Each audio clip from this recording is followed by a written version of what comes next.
Now today's topic is subsets. The definition of subset is a set A is said to be a subset of a set B if every element of A is also an element of B. यहाँ पर आपको दिया गया है, दो set दिया गया है. एक सेट ये कैपिटल ए है और दूसरा सेट ये कैपिटल बी है. अगर ए के सभी एलिमेंट्स सेट बी में भी मिल जाएं तो हम कहेंगे कि A is the subset of B. इस डेफिनेशन की मीनिंग हुई. In other words A subset B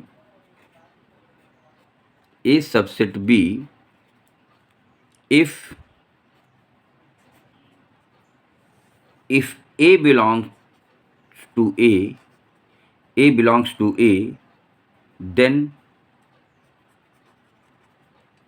A belongs to B.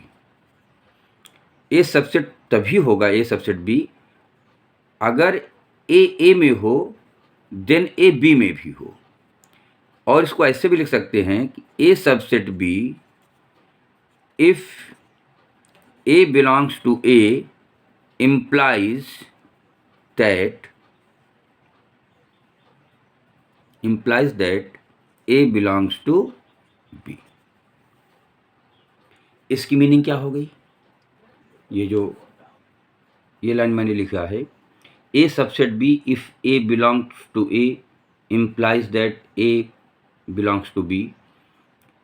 इसको रीड करते हैं कि A is a subset of B if A is an element of A implies that A is also an element of B. Students, कुल मिला के हमको A subset B को सिर्फ इतना ही समझना है कि अगर A के सभी एलिमेंट्स B में भी मिल जाएं तो हम कहेंगे कि A is the subset of B. आइए इस चीज़ को हम एक एग्जाम्पल के साथ समझाते हैं. Example 1. Let A equal to 1, 2, 3 and B equal to 1, 2, 3, 4, 5. अब ज़रा ध्यान से देखिए, क्या A के सभी एलिमेंट्स सेट B में हैं? 1 1 है, 2 2 है, 3 3 है. A के सभी एलिमेंट्स B में हैं, इसलिए हम कह सकते हैं कि A is the subset of B. A B का सबसेट होगा और इस सिंबल से इसको रिप्रेजेंट करेंगे. लेकिन B सबसेट A नहीं होगा. B is not subset of, इसको काट देंगे, A, क्योंकि B के सभी एलिमेंट्स A में नहीं मिल रहे हैं. B में 1 2 3 तो मिल गया, लेकिन 4 और 5 A में नहीं मिला, इसलिए B सबसेट A नहीं होगा, लेकिन A सबसेट B होगा. एक सिंपल एग्जाम्पल है, इससे आप समझ सकते हैं. चलिए एग्जाम्पल 2 ले लेते हैं. एग्जाम्पल 2 में हम बात करेंगे कोई एक सेट की. मान लेते हैं हम एक सेट लिख लेते हैं A equal to 1 2 3 and B equal to लिख लेते हैं 3 2 1. तो क्या A सबसेट B होगा? ध्यान से देखिए, तो सेट A में एलिमेंट्स 1 2 3 है और सेट B में एलिमेंट्स 1 2 3 ही हैं. केवल उनका ऑर्डर चेंज हो गया. ऑर्डर चेंज होने से कोई फर्क नहीं पड़ता सेट में. इसलिए हम कह सकते हैं कि A is the subset of B and also कह सकते हैं कि B is the subset of A. A B का सबसेट है और B A का सबसेट है. और अगर ऐसी कोई कंडीशन हो कि A B का सबसेट हो और B A का सबसेट हो, तो दिस इम्प्लाइज, इससे एक निष्कर्ष निकलता है कि दोनों सेट बराबर होंगे.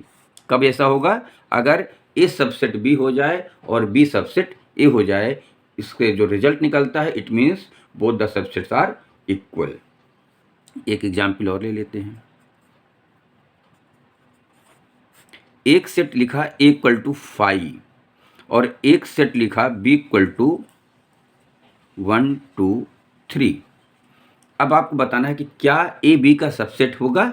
तो हम देखें क्या B के सारे एलिमेंट्स A में मिल रहे हैं, A के सारे एलिमेंट्स B में मिल रहे हैं. A में तो कोई एलिमेंट है ही नहीं. 5 मतलब null set. 5 means null set हुआ. तो it is a null set.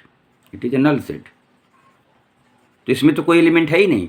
तो लेकिन इस केस में हम ये कहेंगे कि अगर इसके में कोई एलिमेंट नहीं है तो हम ऐसा भी कह सकते हैं इसके सारे एलिमेंट्स इसमें मिल रहे हैं। आप बताइए इसका कौन सा एलिमेंट इसमें नहीं मिल रहा है? इसमें कोई एलिमेंट है ही नहीं, तो हम ऑलवेज ये कह सकते हैं कि यहाँ पर एक और निष्कर्ष कि A is the subset of B होगा। तो आज के बाद ये नोट कीजिए कि phi is the subset of every set.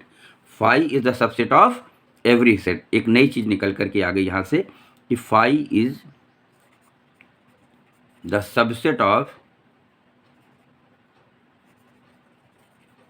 Every set. Every set एक नई चीज़ आपको हमने यहाँ से बता दी कि फाई हमेशा नल सेट जो होता है सभी सेट का सबसेट होता है। और एक इसी के साथ में दूसरा यहाँ डबल स्टार लगा देते हैं। दूसरा क्या चीज़ होगी कि every set is the subset of itself. Every set is subset of itself. हमेशा हर एक सेट खुद का भी सबसेट होता है। जैसे सपोज दैट एग्जाम्पल, यहाँ पर हम एक एग्जाम्पल लेके आपको क्लियर करते हैं। मान लेते हैं कि ए इक्वल टू लिखा है 1 2 3 और दूसरा भी सेट लिख लीजिए 1 2 3, इसी को 2 बार लिख दीजिए। तो क्या ए का सबसेट होगा? ए के सारे एलिमेंट्स ए में मिलेंगे? बिल्कुल मिलेंगे। तो A is the subset of A कहा जाएगा। इसको हमेशा ध्यान से समझ लीजिए कि every set is the subset of itself. हर एक सेट खुद का सबसेट होता है।